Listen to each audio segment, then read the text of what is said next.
In this video, we're going to show you how to ensure that your records are complete after you've uploaded them with your camera. A record is complete when brand, model, and serial number are all entered. So go to My Tools and look for the blue Power Toolsafe shield to the left of the record.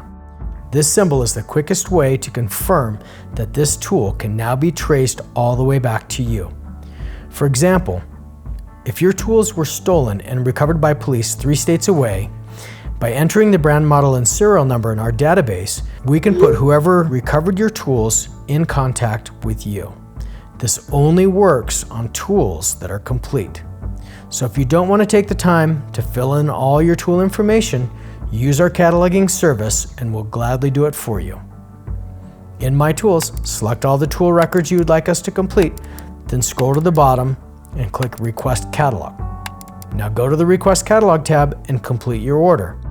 That way, you have the maximum protection possible, and now we can do everything within our power to help others watch out for your tools.